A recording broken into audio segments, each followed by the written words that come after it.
It's 10:15. I'm calling this meeting of the Tax Committee to order for Thursday, March 12th. The first item on the agenda is to approve the minutes from March 11th. Representative Elkins, will you move the minutes from March 11th? I do. All right, Representative Elkins has moved the minutes from March 11th. All those in favor, please say aye. Aye. All opposed, no. Motion carries. The minutes for March 11th are adopted. First up on the agenda today, we have House File 4119. Representative Rehrauer, welcome to the committee. Thank you so much for being here.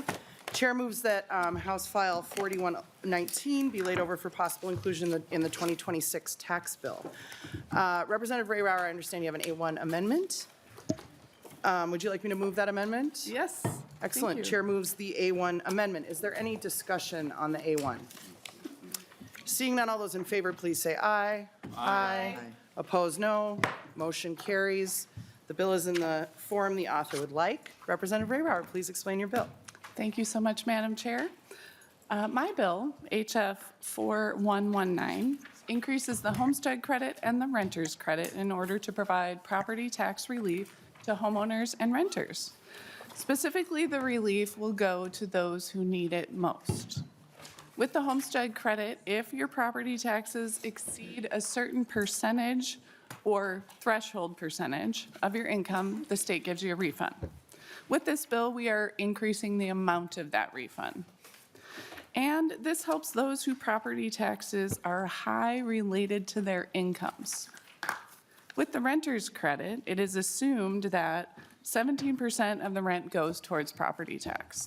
Depending on one's income, there is a fixed percentage that the state would require the renter to pay.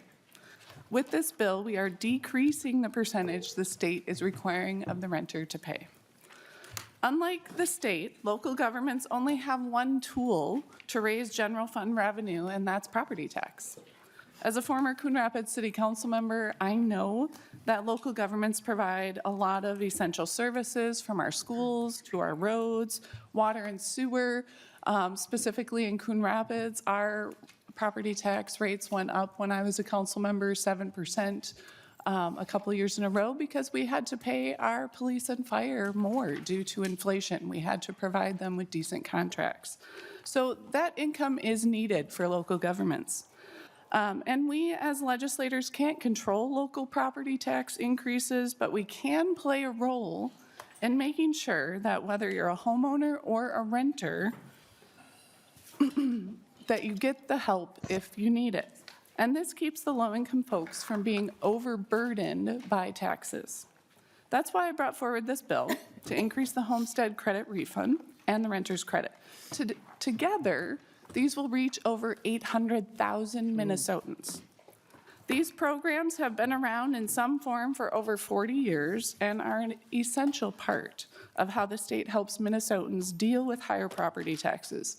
We can deliver relief in this way without dismantling our tax base or shifting the cost onto others. Thank you, Madam Chair. Thank you so much, Representative Rehrauer. We're bummed you don't serve on the tax committee, but it's as though you've been listening in to our hearings lately, because you really surfaced so many of the issues that we've been discussing here in terms of the cost drivers to local governments, and we appreciate your personal experience on that.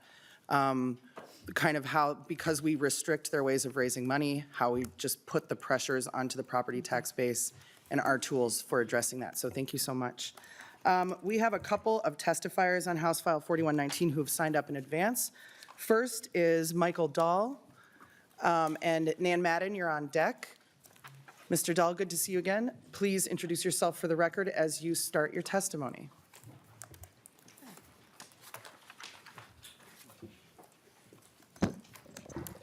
Good morning, Chair Gomez and members of the committee. My name is Michael Dahl, and I'm the Public Policy Director at Homeline, a statewide tenant advocacy organization.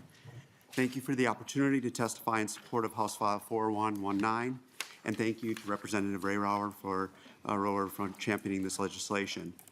To provide some context for my remarks, Homeline's primary program is our statewide tenant hotline, where we offer free and confidential legal advice to renters across the state. We are not a financial assistance provider, and we do not have funds to distribute to clients. As a result, requests for financial assistance have historically not been among the most common reasons that tenants contact us. However, that began to change last year and has continued into 2026. In 2025, calls related to financial assistance increased by 63% compared to 2024.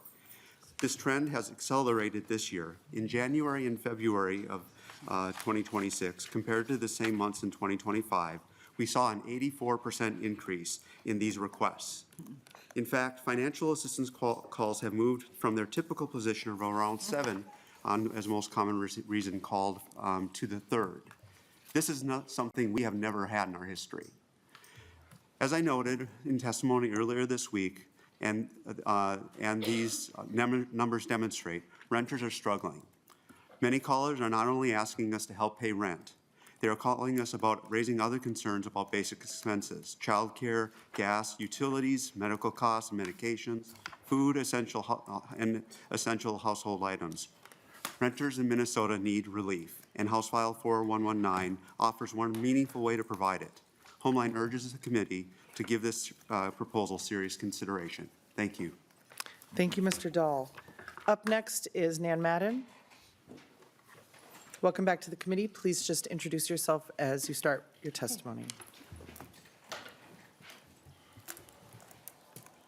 Thank you, Madam Chair, members of the committee. My name is Nan Madden. I'm director of the Minnesota Budget Project. Our mission is to identify and advance public policies to make Minnesota a place where everyone can thrive. And I appreciate the opportunity to testify today on House File 4119. Thank you, Representative Rehrauer, for bringing this bill forward. I'll speak specifically to the renter's credit portion of the bill, which, as you heard, would provide a larger renter's credit amount for most renters who currently qualify, while maintaining existing income limits and maximum credit amounts. Minnesota renters want safe, affordable homes for themselves and their families, but some folks earning lower wages or on fixed incomes do struggle to afford the cost of housing and other basic necessities. The renter's credit refunds a portion of the property taxes that qualifying renters have paid through their rents. And on Tuesday's hearing, you received a handout about the importance of the renter's credit to people in every Minnesota county. In 2023, more than 310,000 Minnesota households received the renter's credit. They're found all across the state. In that year, 30% of households who received the renter's credit included seniors or people living with disabilities. And in 22 counties in greater Minnesota, at least half of the households who received the renter's credit included seniors or people with disabilities. I appreciate that this committee is considering various policy strategies to address the financial pressures that Minnesotans are facing, as well as strategies to respond to the pressures that cities, counties, and school districts are facing as they seek to deliver essential public services in the face of the harmful impact of federal policies. The renter's credit is the only policy tool that directly reduces the property tax's financial impact on renters while protecting the public services that they count on. Minnesota renters are an important part of their local communities, and they benefit from public services such as roads and transit, schools, public safety, and the economic opportunities that exist when we have vibrant and safe communities. We need to sustainably fund those services without asking those who are struggling to pay the bills to pay too large of a share. An expansion of the renter's credit, such as described in this bill, would provide a financial boost to the Minnesotans who receive it, as well as their local communities, as renters spend their refunds on rent, groceries, or other basics. Thank you for the opportunity to testify. Thank you for your testimony, Ms. Madden. Is there anyone else present who wishes to testify on House File 4119? Seeing none, we'll move to member discussion. Representative Youakim. Thank you, Madam Chair, and thank you, Representative Rehrauer, for bringing this forward. It's always important for us to look at these brackets every year and try to readjust them as the cost of living goes up. And I know there's 3 different levers, and doing the co-pays always is a good one to hit. So thank you. Thank you, Chair Youakim. Is there any further member discussion? Not seeing any. Back to you, Representative Rehrauer, for any closing comments for us. Thank you so much, Madam Chair. And I will note that I have asked to be on the tax committee. We'll get you in here. So thank you for hearing this bill today. I hope we can get together and give some relief to our Minnesotans. Thank you. All right, thank you so much, Representative Rehrauer. And with that, I will renew my motion that House File 4119 as amended be laid over for possible inclusion in the 2026 tax bill. All right, we're going to do a little small shuffle on the agenda. We're going to move to Chair Youakim's House File 3792. And as the chair approaches, she's going to move that House File 3792 be laid over for possible inclusion in the 2026 tax bill. Chair Youakim, welcome to your committee. Please go ahead and, there's no amendments, go ahead and describe your bill. Thank you, Madam Chair. Thank you for having House File 3792 before us today. That would exempt AmeriCorps members' living allowances from state income taxes. Each year, nearly 2,000 people serve in AmeriCorps programs across our state. AmeriCorps members tutor students in math and reading, work with people who are in long-term recovery from substance abuse disorder, help families who are homeless or on the cusp of homelessness, and help with disaster recovery efforts. AmeriCorps members are young people, mid-career professionals looking at moving into different fields, and recent retirees looking to give back to their communities. When a Minnesotan serves in a national service program, such as Minnesota Reading Corps, Conservation Corps, Habitat for Humanity, they receive a modest living allowance. They also receive a post-service education award they may apply to their student loans or to continue their education. Minnesota does not tax the post-service education award, and House File 3792 would extend that exemption to AmeriCorps members' living allowances. The state of Minnesota already recognizes that AmeriCorps living allowances is not the same as earned income. If an AmeriCorps member applies for one of our economic assistance programs like child care assistance, housing assistance, energy assistance, or any number of the other programs, that state does not include their living allowance in the calculation of that income. It is important to understand the people who are stepping up to serve the roles they play in our communities. You will hear about the 2,000 people who serve in AmeriCorps programs from our Chief Executive Officer, Julia Quandrud, and Nalani McCutcheon, Executive Director of Conservation Corps, doing some really good work up in Bemidji right now. Members, there's a fiscal note in your packet. There is some discussion around the assumptions in the fiscal note, and meetings are still occurring. And that discussion will continue to happen as the bill's being laid over. So with that, members, I have two testifiers with me here today, and I'll let Madam Chair call on them to introduce themselves. Excellent. Thank you so much, Chair Youakim. So we have two testifiers. First up, Julia Quanrud. Please go ahead and introduce yourself as you get started with your testimony. Chair Gomez, committee members, my name is Julia Quanrud and I lead Serve Minnesota. Serve Minnesota is the state's commission on AmeriCorps and public service. We are statutorily created with a board appointed by the governor. 4 state legislators representing both parties serve as ex officio members of our board. Serve Minnesota administers the state federal AmeriCorps program, which hosts over 2,000 people serving as AmeriCorps members in nearly every county of the state. The majority serve in schools across the state. They are serving as reading and math tutors. They are making sure that our children are showing up for school every day. They're helping complete the FAFSA, and they're preparing students for their postgraduate plans. We have several other AmeriCorps members who are helping people who are experiencing homelessness or are recovering from substance use disorder. And we have many AmeriCorps programs who are supporting state conservation efforts and disaster response efforts. The Conservation Corps, for example, has deployed AmeriCorps members to support disaster response in northeastern Minnesota with the Camp House fire. And most recently, they have deployed to support Bemidji with cleaning up for the derecho that struck this summer. I would like to thank Representative Youakim for authoring House File 3792. This bill would exempt the living stipends AmeriCorps members receive from state income tax. We lean on AmeriCorps members to help us with some of our greatest challenges as a state. And in return, they receive a modest living stipend, generally the equivalent of about $15 an hour. House File 3792 would put a few more dollars in their pockets. And this would be especially meaningful for the AmeriCorps members who are retirees, as well as the many AmeriCorps members who are using their term in AmeriCorps to develop new skills and gain credentials to enter the workforce. For many of those Minnesotans, it would be especially meaningful to decrease their tax liability as they're preparing to take that next step. As Representative Youakim mentioned, the education award that AmeriCorps issues is already exempt from state income tax. That is a federally administered award, and it is used to repay student loans or pursue additional education.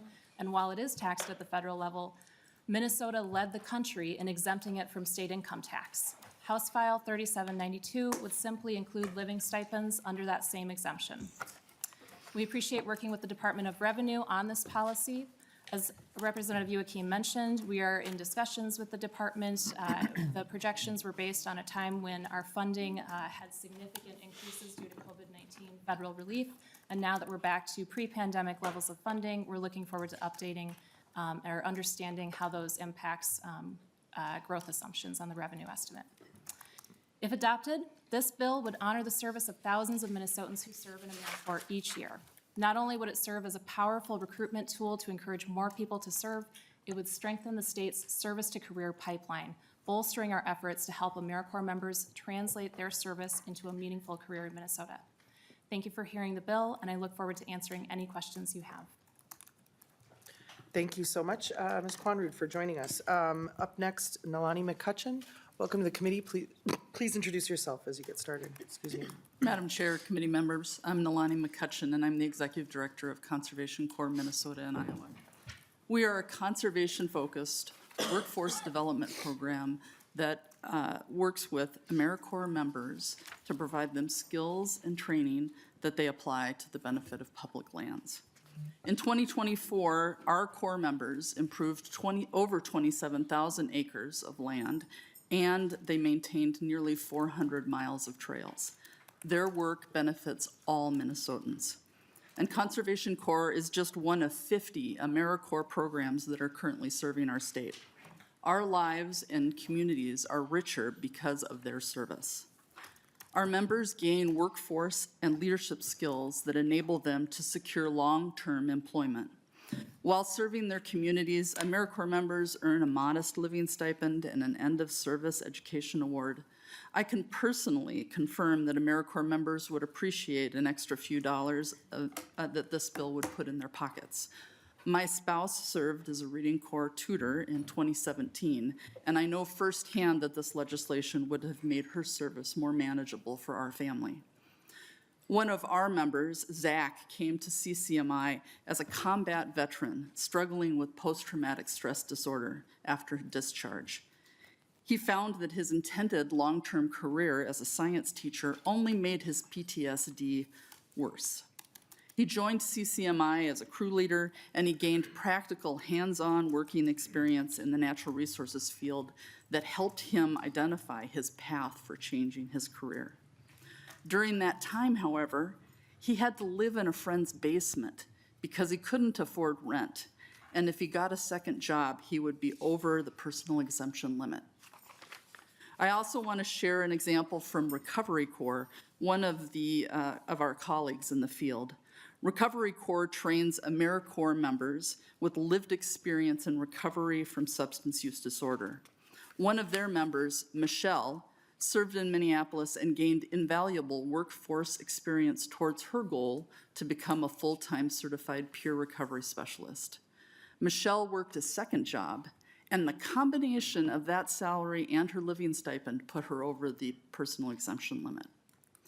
This bill would give folks like Zach and Michelle modest tax relief while supporting their long-term career goals.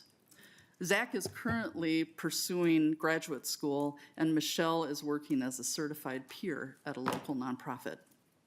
We strongly support House File 3792 because reducing the financial burden of our members will lead to greater success transitioning to the workforce, along with reduced economic stress, which can only have greater community impact. It also recognizes the debt of gratitude that we owe to these AmeriCorps members. Thank you for this opportunity to testify, and thank you for your support for AmeriCorps. Thank you so much for joining our committee. Is there anyone else present who would like to testify on House File 3792? Not seeing any, we'll move to member discussion. Is there any member discussion? All right, back to you, Chair Youakim, for any closing remarks. Thank you, members, for your time and attention. AmeriCorps members are young people, mid-career professionals looking at moving into different fields, and in recent retirees looking to give back to their communities, and you heard some of those stories here today. They're in communities across our state, and House File 3792 will provide an added incentive for people considering AmeriCorps service to serve and to help put a few more dollars back in their pockets so they can afford to do that service. The bill is bipartisan, and I would ask for your support. Thank you. Thank you so much. With that, Chair Youakim will renew her motion that House File 3792 be laid over for possible inclusion in the 2026 tax bill. The bill is laid over. Thank you so much, Chair Youakim, and to her testifiers. All right, reverting, Representative Huot has joined us. So Representative Huot, would you like to move that House File 3959 be laid over for possible inclusion in the 2026 tax bill? Madam Chair, I would, and I'm sorry about my tardiness. Excellent. We'll do better next time, I Representative will. Huot. It's Okay, like being great. scolded by the nun again. All right. Welcome to your committee. Please go ahead and describe 3959 to us, Representative Huot. Thank you, Madam Chair, and thank you, members, for hearing this. Many of you have heard of this bill before and wondered why we couldn't get it through.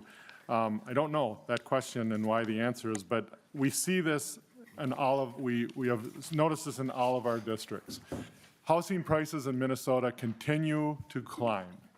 It's not like people don't want to move here. I know in the districts I sell in as a realtor that we can't keep things on the market, and that also drives price. It's also a mixture of corporations coming in and buying up these homes that drive up prices in neighborhoods. But the sad thing is, many people, as you know, don't want to move. They don't want to leave their homes. They don't want to experience this because I'm in a home, I could stay there forever.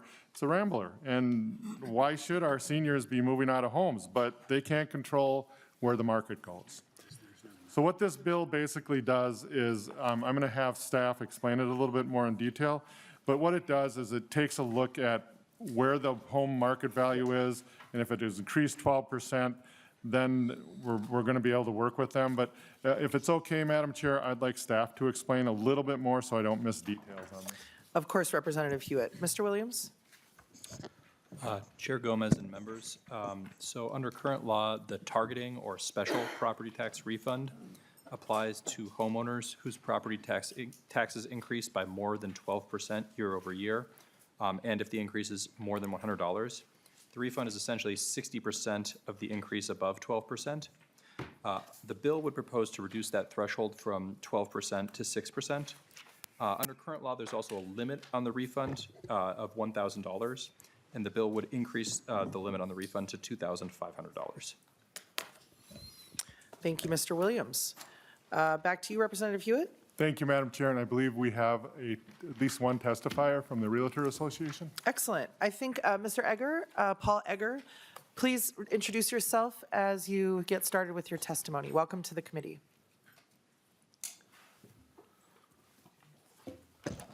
Chair Gomez, Chair Davis, members of the committee, my name is Paul Egger, and I'm Senior Vice President of Governmental Affairs for the Minnesota Realtors Association. My testimony is going to be extremely brief because Mr. Williams took about 3/4 of what I was going to say, so I'll just touch on a couple of points that we wanted to bring forward to the committee. And although I didn't get up on Representative Rehrauer's bill, I did testify Tuesday on the bill on the property tax refund program, and again, offer our support for the homeownership provisions in that bill that you just heard at the beginning of your agenda. But just want to thank the committee for hearing this bill and thank Representative Huot for bringing the bill forward. The targeting property tax refund provides direct relief to homeowners who have large property tax increases from one year to the next. And because it provides direct property tax relief, it does not shift the property tax burden onto other property taxpayers, either other homesteads, other business property, or any other property owners. This bill, House File 3959, will make homeownership a bit more affordable for many Minnesotans. It does that by reducing that threshold from 12% to 6%, by increasing those maximum refunds to $2,500, and to making these changes permanent. With the 2026 certified property tax levies for all local governments increasing 6.8%, the proposed changes to the targeting property tax refund in this bill are both timely and appropriate. Thank you for the opportunity to testify and for the committee's continued attention to challenges arising from property taxes and doing what you can to help Minnesota's homeowners address those rising costs. Thank you, Chair Gomez. Thank you for your testimony, Paul Egger. When you're overlapping with Mr. Williams, you're in good territory, so well done. Is there anybody else present who wishes to testify on House File 3557, or 3959, excuse me? Seeing none, we'll move to member discussion. Representative Lee. Thank you, Chair. I wanted to thank Representative Huot for bringing this bill before us because even, without the increased property taxes that we're going to see, when I talk to people in my communities and door knock across Minnesota, a lot of people say the 12% threshold is way too high, especially our middle-income families. And so, thank you. Thank you, Representative Lee. Representative Weiner. Thank you, Madam Chair, and thank you for bringing this bill forward. It's obviously an issue that's hitting a lot of people's pocketbooks, and, going back a few years long before I became a respected member of this legislative body, I was... Don't exaggerate. Sorry, Representative Lee. We'll talk later. No, before I really understood how the system worked, I had gone to our county many times with property tax issues because those increases are creating an undue burden across the whole state of Minnesota. And I often went to those tax assessments, discussed it, looked at our county commissioners and said, why are you doing this? You're going to be taxing people out of their homes. And we saw this year after year after year. But little did I know that the reason that this was going on, and it took me a couple sessions to figure it out, is that the unfunded mandates coming from the state is what's driving these property taxes up. The more burden that we push down onto the counties is driving this, unfortunately. We've talked many times about the Minnesota Miracle in this committee. And when you look at that graph, it went increasingly up to fund the state government. Minnesota Miracle hit and it dropped. But now the income tax, sales tax made up the difference. Since that time period, the graph is increasing almost to the point where it was in the 1970s with the Minnesota Miracle. So the appetite for growth of government in this state is what's driving this. So I understand the desire, and I think this is a good bill, but I don't think it goes far enough. Because until we have a bill, and I have one coming forward, that would stop the unfunded mandates, that if we're not willing to pay for this at state government, we cannot push this down to the local entities. And that would help protect our taxpayers from getting taxed out of their home. So thank you. It has good intention, and I think it looks good, but I don't think it goes far enough. Thank you. Thank you. Representative Huot. Thank you, Madam Chair. And Representative Weiner, that brings up a lot of great points. What I didn't tell you is I had a client, I've had several clients over years, but coming up from Missouri. And I said, you're retired. I got to ask you why you want to come to the cold. I said, definitely we're not Missouri with our tax system. He said, you're not. And here's why. He said, in Missouri, I can't get services for my son. Son was disabled. In Missouri, I can't get help for my wife. I can't be sure that there's a safety net. And so it's, this is the part that I think that I struggle with because naturally, there is burdens we put down on the counties. But you also look at our book of services, and he said basically Mississippi was above us. And nobody likes to be compared to Mississippi, apparently. So it's very interesting that you say that. And I look forward to working with you on some things that we maybe have to look at to remove. But when he said that to me, as a legislator, I learn in the real world like most of us do. And that was really interesting. So thank you for that comment, though. And I look forward to working with you on ideas. Thank you. Chair Youakim. Thank you, Madam Chair. And Representative Huot, too, I would like to ask you to lean on your experience in real estate. I know what the housing values have done in my small town of Hopkins and how much they've skyrocketed. Maybe talk about what you're seeing and how that interacts with property tax increases as well. How rising market values have affect property tax increases. Representative Hewitt. And again, I'll touch on this very briefly. As a realtor and realtors all over the state, all of a sudden, a house that was worth $200,000, my own house was worth $200,000 in 2010.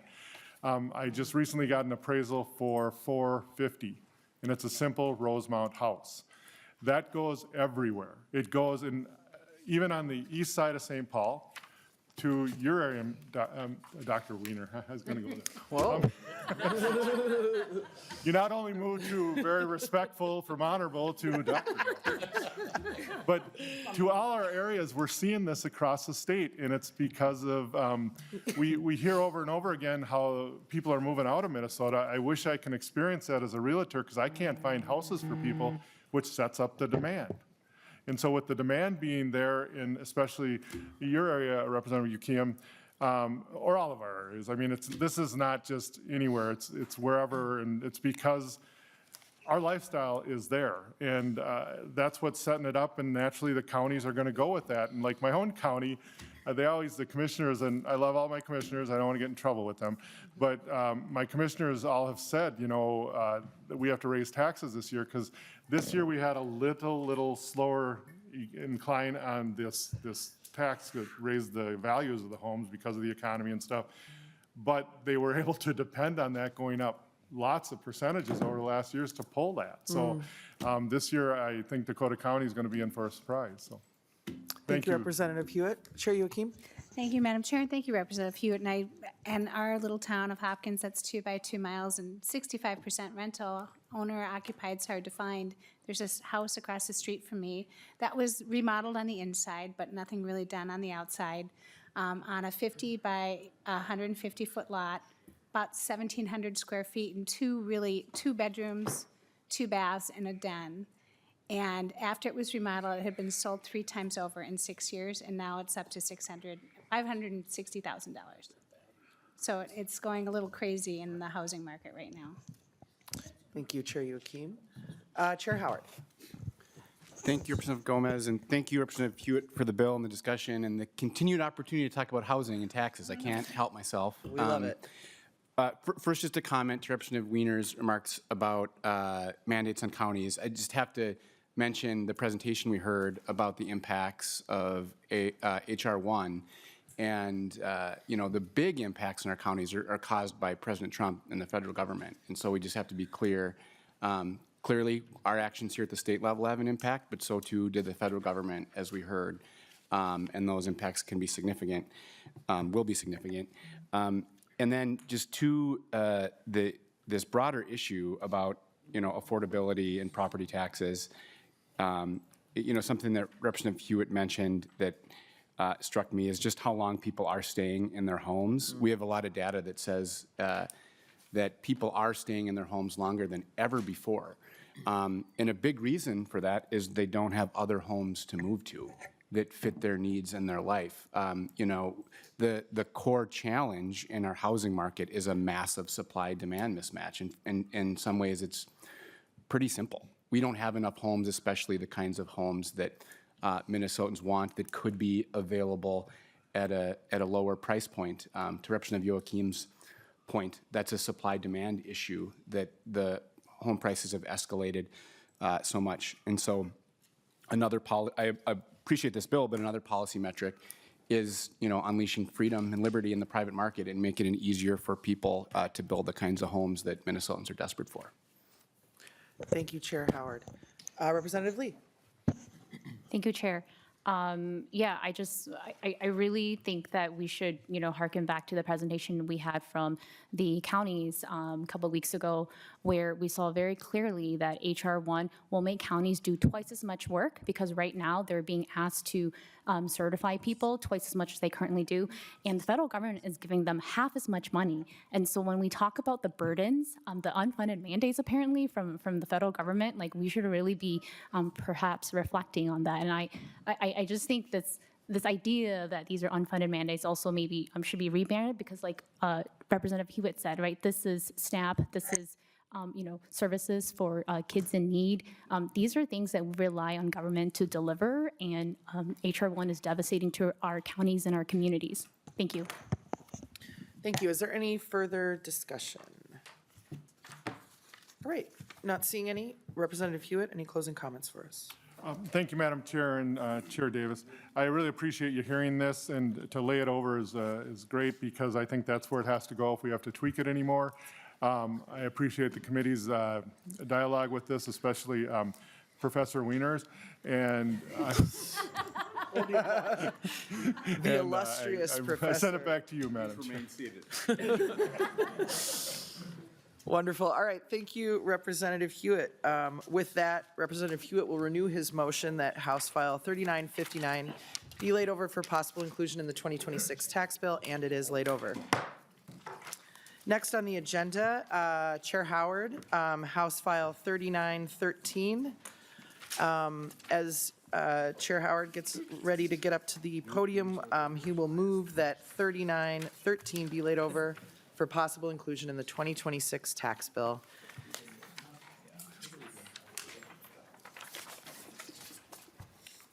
Welcome, Chair. Please go ahead.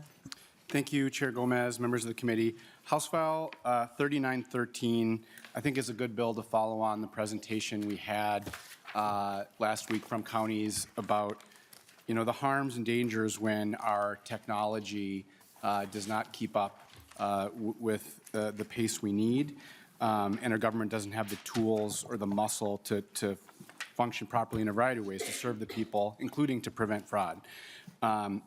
So this is an excellent follow on that work. House File 3913 would provide $5 million to the Department of Revenue to bolster their technology and ability for audits to guard against complicated financial tax fraud, with direction to focus on larger entities that have, some of the more complicated tax returns in size and scope. Beyond the basic good governance of updating technology and all throughout our state, we have the timely reason for this bill because the federal government has really gutted the IRS's ability to audit and detect potential fraudsters. The most recent budget deal in the federal government cut IRS funding by over $1 billion, reducing their inflation-adjusted funding levels to 40% below what they were a decade ago. Staff has been reduced by more than 25% at the IRS, and the Trump administration has rescinded more than $50 billion in their own investments in technology and updates at the IRS. Underfunding our auditing capabilities needs is short-sighted. Recent estimates suggest that $1 of funding, every $1 of funding for the IRS would help retain as much as $12 in revenue from a compliance standpoint, all from just ensuring that our existing tax code is fairly enforced. And we have examples of that here locally. During the Biden administration, the IRS announced charges stemming from a tax scheme led by a prior Lake man uncovering $6.7 million in fraudulent tax returns, and the ringleader of that fraud was sentenced to 9 years in prison in 2024. Members, as a former tax committee, I know that certain topics can spark, let's say, a healthy dialogue, things like corporate tax loopholes and those paying their fair share. To name a few. Those are important topics, but that's not really the primary focus of this bill. This bill is to ensure that we're preventing businesses or partnerships that are truly defrauding the state of Minnesota and that they can be held accountable. Divesting from our audit capabilities is not good for business. It's good for dishonest business and will come at a competitive cost to the majority of our businesses who, of course, are doing things the right way and following the rules and paying what they owe. So that's the thrust of 3913. I would invite testimony and a discussion by members. Thank you very much, Chair Howard. We have one testifier signed up, Eric Harris-Bernstein. Please introduce yourself. Is he here? Please introduce yourself for the record as you get started with your testimony.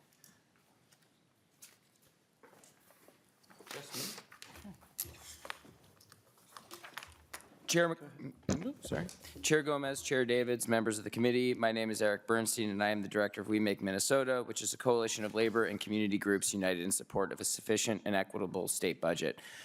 Thank you for the opportunity to share our support for HF 3913, which would enable the Department of Revenue to implement a tax compliance program for the purpose of improving the state's ability to audit and collect taxes on corporations, wealthy individuals, and complex partnerships. This is a no-brainer from our perspective. We must ensure that our tax code is accurately implemented, and with all due regard for Chair Davids, that filers are paying their fair share in the literal sense. We know, as Chair Howard stated, that the number of large, complex partnerships is growing, and that state and federal auditing expertise is not keeping up with aggressive avoidance and potential evasion techniques. Our investment in better monitoring and understanding these partnerships will return what we spend several times over in the form of increased collections, but it will also generate greater trust in a system that often feels rigged by the rich and powerful. That's good news for everyone, especially small businesses. A porous tax code, on the other hand, only rewards those who invest in high-paid accountants rather than innovating new, useful products or increasing output. That's the exact wrong sort of incentive to create, and we avoid it by ensuring fair enforcement. I would, however, like to share one note of caution with regard to subdivision 2 of the bill, which allows DOR to engage in private contracts in the pursuit of better enforcement. We understand that that provision could allow for purchasing technologies or data, and that could complement, our own capacity, but we do feel that an important part of this investment would be to build in-house auditing capacity. That's essential for strong, democratically controlled tax enforcement and the rule of law. Too often we look at an essential but difficult job and decide the public sector is unable to do it, but that becomes a self-fulfilling prophecy. So we hope that we'll use this money to invest in in-house auditing capacity so we can enforce the tax code. Otherwise, we rely on private entities to enforce our tax code, which carries some inherent conflicts of interest. In closing, I just want to offer a topical argument. Obviously, this session we've heard an enormous amount about fraud, and I'd like to make sure that everyone in this room understands the essential role that the IRS Criminal Investigations Division played in apprehending and prosecuting people responsible for Feeding Our Futures and for the Housing Stabilization Services fraud that we saw more recently. If you read about those cases, the IRS was all over them. The IRS actually rescinded Feeding Our Futures nonprofit status in February of 2020.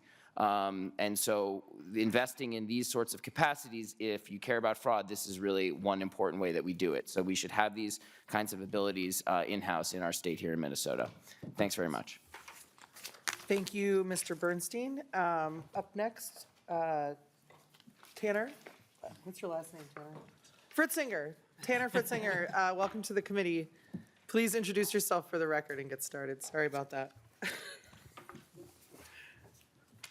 Hello, Chair Gomez, Chair Davids, and members of the committee. My name is Tanner Fritzinger, and I am a political affairs coordinator for the Minnesota Association of Professional Employees.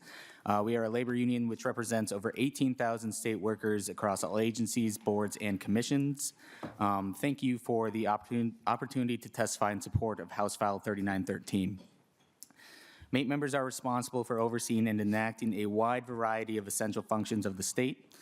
From maintaining clean air and water to providing critical IT services, Minnesota works because of the services that MAPE members provide. The increased investments in House File 3913 will help our tax enforcement divisions, who are also MAPE represented workers, ensure all Minnesota filers pay what they owe. Providing the Department of Revenue the ability to accurately collect the revenues owed by the state's largest corporations and income filers is essential to reduce the federal funding gap and to address the state's structural imbalance. A fully funded budget is important in allowing MAPE members to deliver the services and programs that Minnesotans rely on in the face of budget uncertainties. However, as Eric had pointed out, we do have some minor concerns with the implementation language found in subdivision 2 of the bill, which would allow the Commissioner of Revenue to potentially contract outside of state employees who obtain or create tax analytics. We strongly encourage building in-house capacity for complex audits, so we do not have to come to depend on private entities to ensure tax enforcement. We hope that the committee will instead commit to supporting the state workers at the Department of Revenue and remove any language allowing the potential outsourcing of their work.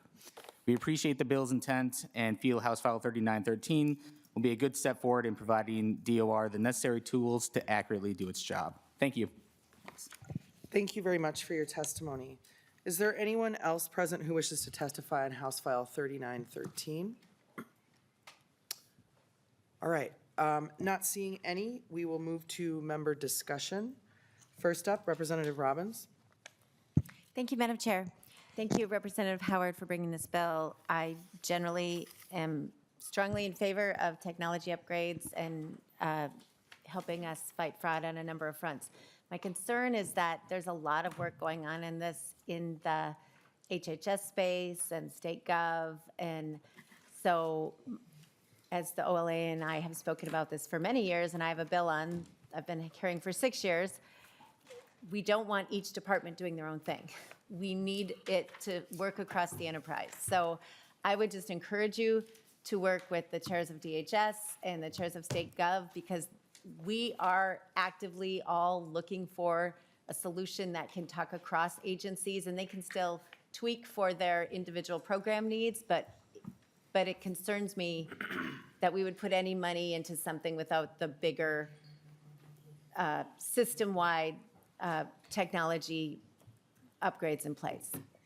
So please, I just encourage you to do that, or I'm happy to interface with you on that. And then secondly, one of the testifiers brought up this issue in subdivision 2 about entering into contracts.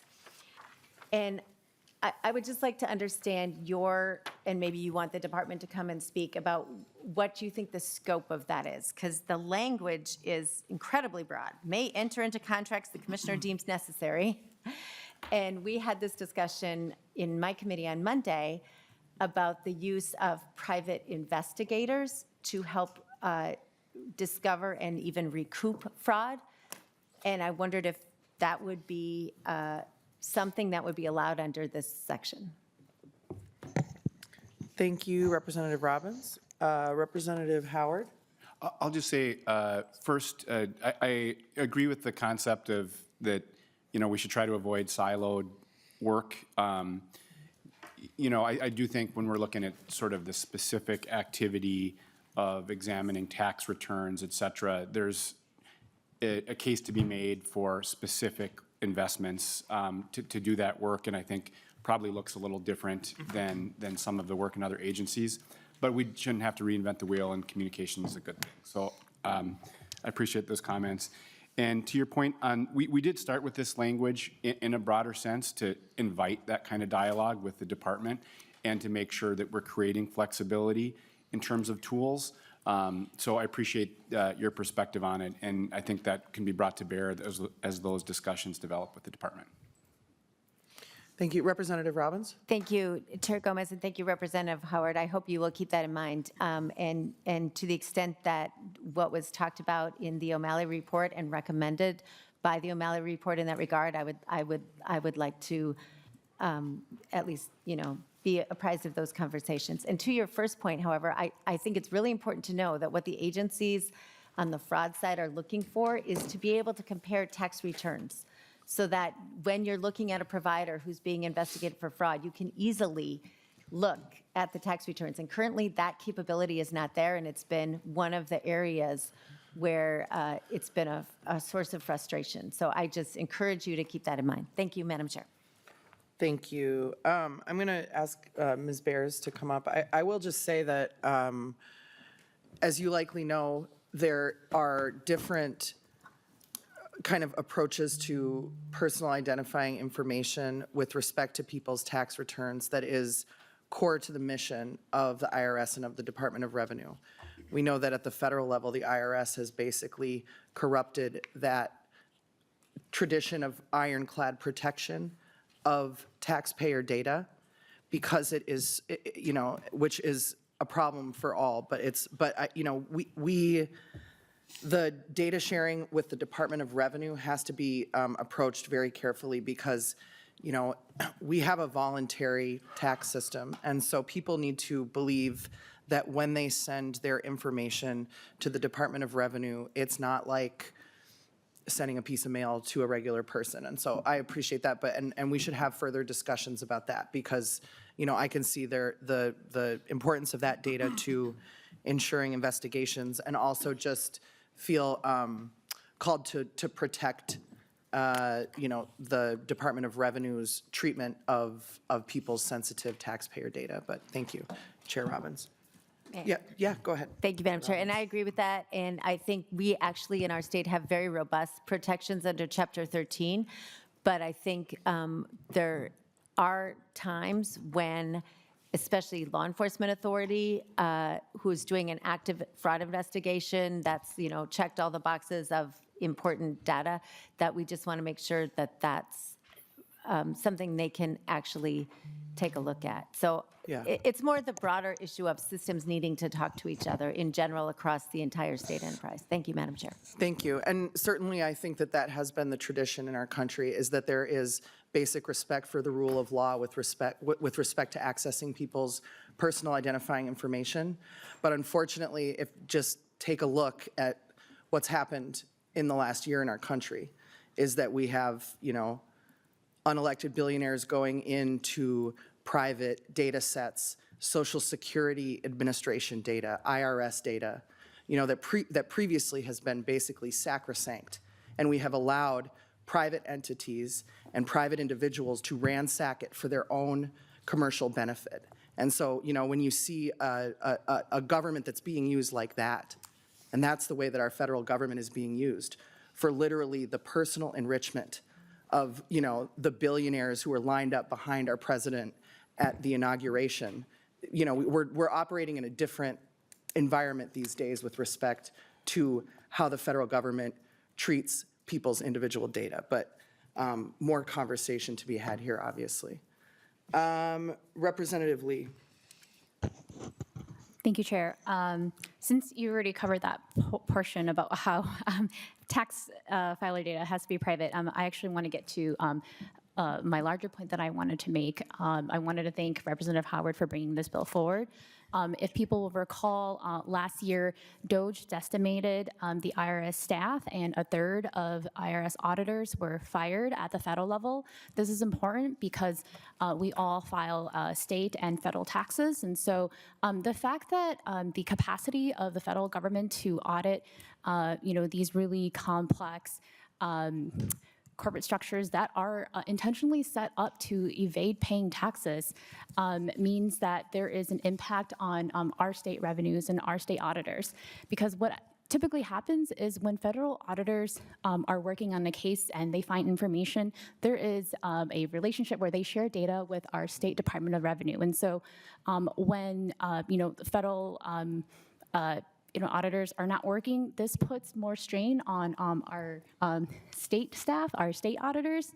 And as we all know, we're in a constrained state budget situation. And so I know folks hate adding fat and adding more staff and more FTEs. And so this proposal before us to use technology tools to try to fill in that gap is extremely helpful. You'll note there's a fiscal note here, but as we talked about yesterday, oftentimes there isn't a secondary impact. So when we think about the money that we could bring back into the state general fund when we go after people who try to evade paying taxes, that's not reflected in this fiscal note. I know Chair Howard talked a little bit about this earlier, but when we think about, the potential loss because we don't have federal auditors anymore, and the fact that now, there's increased workload on state auditors, this tool will help us kind of recoup some of that money that, taxpayers in Minnesota are losing because they're paying their fair share. Sorry, Chair Davids, but these folks who intentionally build these really complex structures are not. And so, thank you, Chair Howard. Thank you, Representative Lee. I called Ms. Bears up here, and then I didn't ask you about the very simple question that we had about subdivision 2. My apologies.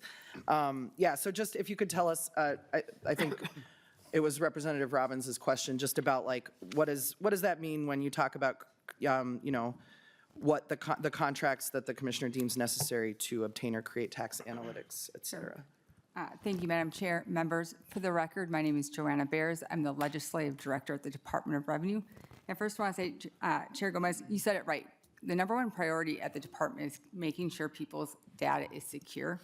We hold a lot of personal data, and we are very cautious when it comes to entering into any type of sharing agreement or sharing our data with anyone.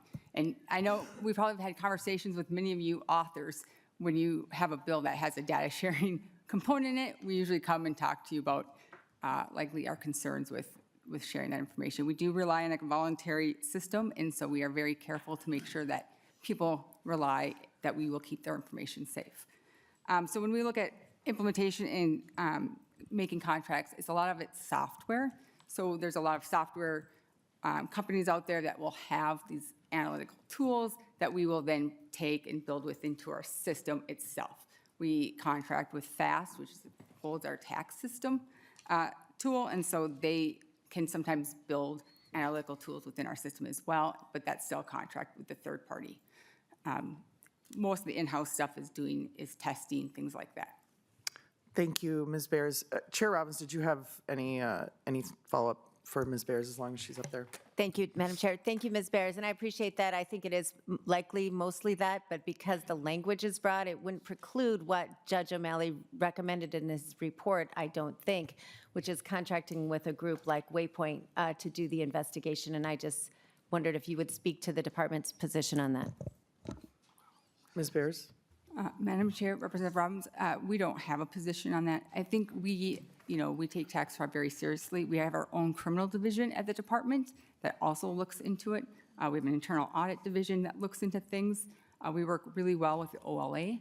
And so, we don't have an official position on it, but we always welcome those conversations. Thank you. Madam Representative Chair, Robbins. I would just like to say that I appreciate the department's great work. You guys are an example of stellar work on fraud detection and prevention, and I really appreciate everything the department does. Thank you. Thank you, Chair Robbins, and please tell Commissioner Marquardt that Chair Robbins said that. Thank you. Thank you, Ms. Bears. We appreciate it. We appreciate all your work. Okay, let's see. Next up is Representative Whitty. Thank you, Chair Gomez. Thank you, Chair Howard, for bringing this forward. I agree with you on the silo piece and not talking. I think that's kind of has gotten us in a little bit of trouble in the state. And so I do think the more we communicate, and I think the other question coming out of it, I think the testifier talked about third-party involvement. If we have a problem with government agencies talking to each other and information getting out, that's a problem right there that should be dealt with. But getting after the fraud is good because I think Minnesotans have a crisis of confidence in our state government right now. So any way we can update some of these systems, make them work a little better, I think is going to help us. So thank you. Thank you, Representative Whitty. All right. And is there anybody who wants to bring up anything else before we move to Chair Davids for closing comments? Not seeing any? Chair Davids. Thank you so much, Madam Chair. And if Ms. Bears could please come back to the table. Got a couple questions. I just want to feel like want them to feel like they're participating That is in important. the committee. So, welcome back, Ms. Bears. Chair Davids. And thank you so much, Madam Chair. And to Ms. Bears, as I was looking through this, don't you already do this? Ms. Bears. Madam Chair, Representative Davids, we do have auditors that would be going through and looking to make sure people are complying with their tax obligations, yes. And thank you so much. Representative Davids. Madam Chair and Ms. Bears, you know personally that there is no one in this legislature that wants people to pay their fair share more than I do. That being said, is this a DOR budget request? Chair Davids, this is not a DOR budget request. The governor's budget has not come out. Oh, okay, Ms. Bears, This is a- did the this is a department this is a go Howard to bill. Chair Howard to request this? Ms. Bears. Chair Gomez, Representative Davids, no, but we did have a similar request last year in our budget that requested more audit folks into our pass-through units to help with some of the complex returns that we're receiving. Chair Davids. Well, thank you, Madam Chair, and Ms. Bears, you shouldn't probably need that now for the pass-through. Chair Davids, is that a question? Yeah, do you need that now for the pass-through?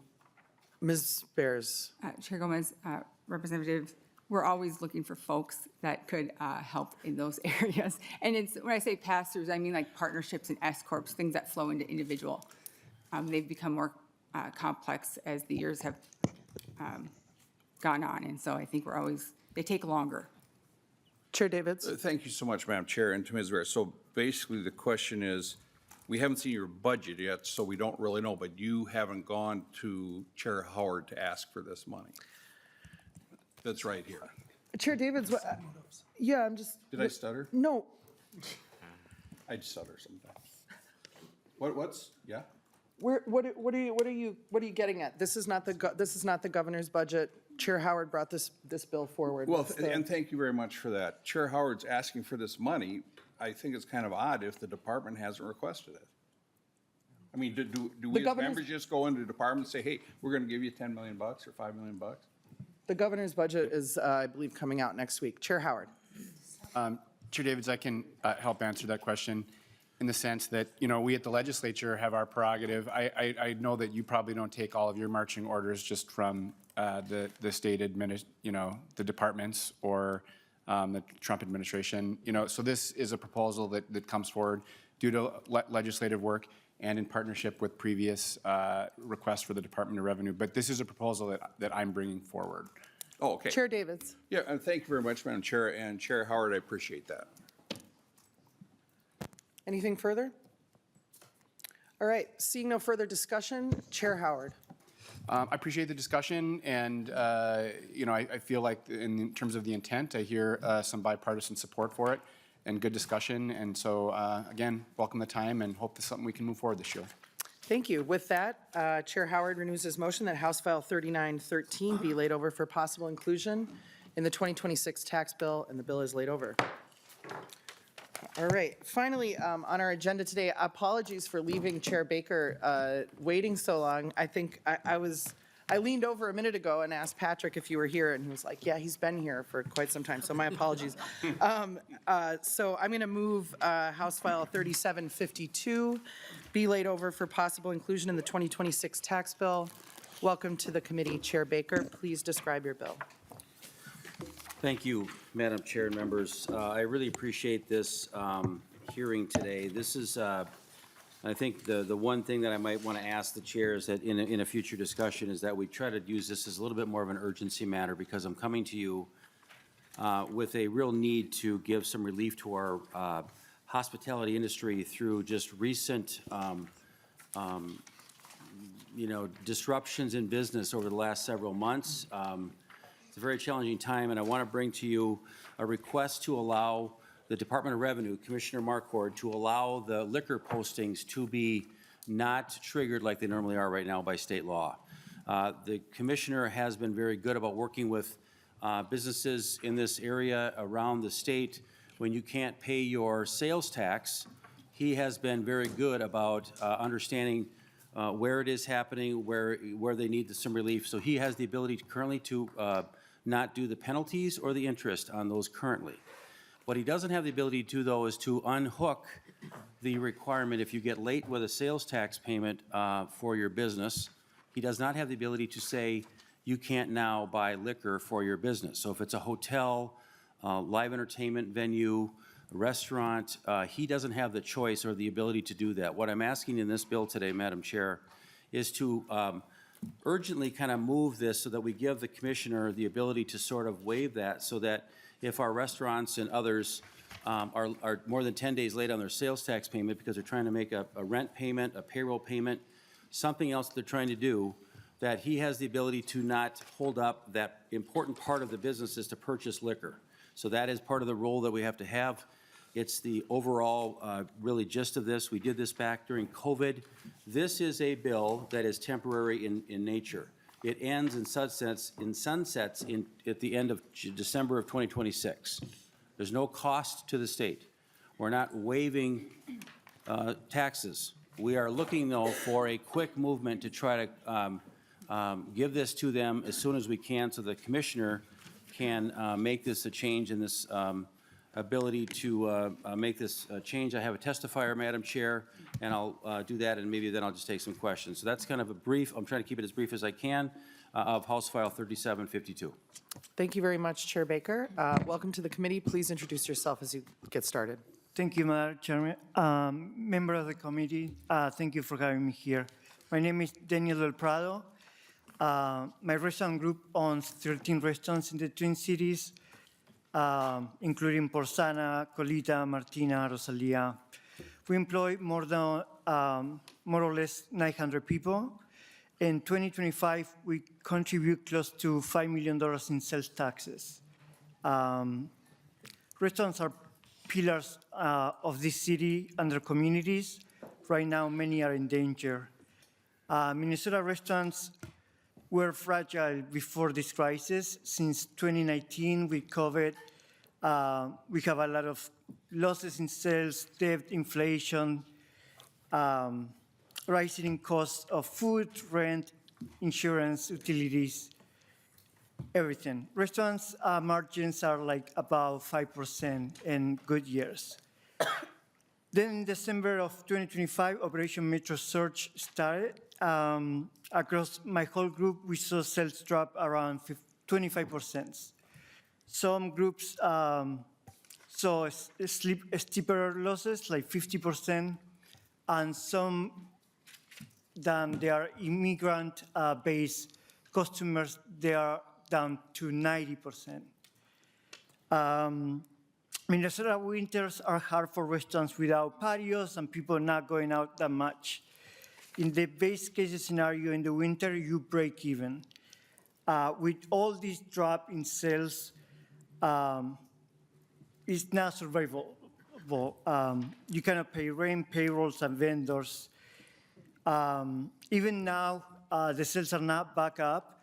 With concerts not back to where they have to be, then we depend on our sales is still not up. It's looking better, but not there yet. In my own case, I opened a new restaurant the same week that this surge started. I was denied a traditional loan to make payroll. I have to have multiple high-interest, borderline predatory loans to make payroll. I asked vendors to give me 3 to 4 weeks of extra time to pay them because cash flow collapsed. That was 6 weeks ago. We're not asking for anything free. We're asking for practical tools to buy us some time. This would be if the state can defer the payment of these sales taxes, but they must cooperate with the Minnesota Alcohol and Gambling Enforcement to make sure that we don't get posted. If we get posted, we cannot buy alcohol. Restaurants depend on the sales of alcohol. During COVID, at least we knew help was coming. This time, we didn't see anything yet. If you can act with urgency, if conditions continue without targeted support, we will lose many restaurants. Then they were not able to get loans like I did. I have a big group. Some people, they're not able to get any help right now. So thank you for hearing the bill, and if you have any questions, I'm available. So. Thank you for your testimony, Mr. Del Prado, and for being with us, and for your work. And I know that so many of your employees were really negatively impacted also over the last 6 weeks, and so we know that restaurants across certainly our city. I know Representative Hollins is going to talk a little bit. She's from St. Paul. That you all played an important role in protecting our community during those days. So I appreciate it. Representative Hollins. Thank you, Madam Chair. And yes, thank you, Representative Baker, and to your testifier for coming forward. I think this is a really important conversation, and it occurs to me that GOP leadership said that rental assistance shouldn't happen because people chose to stay home while this federal insurrection was happening. And I think it's important for us to note that when people stay home, it impacts all businesses, right? It impacts the employees, the employers, and frankly, just the customer base. You know, living on the east side of St. Paul was incredibly difficult for a lot of the businesses there that were minority owned. And even if all of the workers and all of the owners were documented, it meant that their customer base did not come in. And then for companies that, that have staff that just felt afraid, even if they are documented, because people of color were being ripped out of their cars, were being stopped in the street, were being detained for multiple days, even when they were US citizens. And that reality was a lot for people to bear. And they made decisions to not come to work. And those decisions were not made lightly because it impacted their income, it impacts employers' income, and it impacts, frankly, the service that folks who are going to those places come to expect. But I think it's really dangerous when we start saying businesses are impacted. Businesses they're not just things that exist in the world, they're made of people. They're made of people, they're made of cooks and servers and wait staff and all sorts of things. And so I support this bill, but I also think it should go along with some compassion for the people who had to make those really difficult decisions and people who stayed home because they were afraid that they would be taken away and there'd be nobody to watch their kids, or they'd be taken away and their parents wouldn't have the help that they needed in the off time, right? Like, these were really difficult decisions that people made. And again, I support this bill, but I think I am disturbed by the lack of empathy that has been shown to the people who had to make those difficult decisions and the fact that they are about to lose their homes. And I will tell you what, even if we, make a temporary stay for paying taxes, if you don't have employees because they don't have a home, a place to call home, it's not going to help you, right? It's not going to help our businesses. And so as we think about this, we have to think about it holistically. We have to think about the people who contribute to the businesses, the people who are patrons and who are working in those businesses when we think about what happened over the past 2 months to our communities. And so my heart goes out to you, sir, because this was a difficult time. And I know the businesses in my area had their doors locked most of the time because they were afraid. And that's not the Minnesota that I want to live in, and I'm sure it's not the Minnesota that you want to live in. So thank you. Thank you, Representative Hollins. Chair Youakim. Thank you, Madam Chair, and I just want to thank you, Mr. Del Prado, for being here today, too. I know the restaurant business is not easy, and I'm glad that you mentioned that you were one of the lucky ones to be able to take out a loan. We have a higher-end restaurant, a really small one in Hopkins that's up and coming, and a phenomenal food, great ownership. All the staff is documented. Few of the staff were staff of color. That owner was driving people to and from work, covering their rent, trying the best they could, but they lost $30,000 in 1 month, and they're just one restaurant, and it's been really hard. So I appreciate this bill, but I have to echo Representative Holland's statement that we have to look at this holistically, too, and just appreciate you being here. Thank you. And that it's not just Minneapolis-St. Paul. It's Hopkins, St. Louis Park, Edina, Minnetonka, all the different areas around the suburbs. Thank you, Chair Youakim. Chair Howard. Thank you, Chair Gomez, and thank you for bringing the bill forward and for testimony. My question is for Representative Baker. I support finding ways for this legislature to step up and support our small businesses. I'm curious, as a strategy, thinking about more globally how we support our small businesses and how critical customers are in those businesses. Is some form of emergency rental assistance something you would support as we find ways to support our communities, including our businesses? Madam Chair.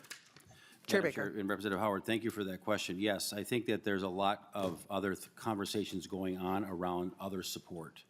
Again, I want to mention to folks here, my businesses were affected by this as well in Wilmer. My restaurants were very much hurt. The fear that Representative Hollins mentioned is real.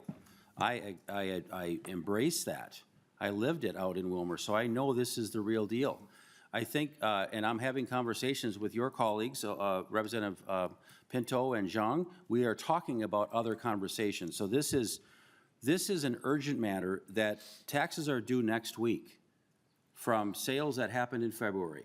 For every restaurant, hotel that collected sales tax, it's due next week. Now, we're not going to get this passed next week, but I'm hoping with the work of the chairs and the committee that you might make an exception to this bill today, because the quicker we get this out, the better it will help them.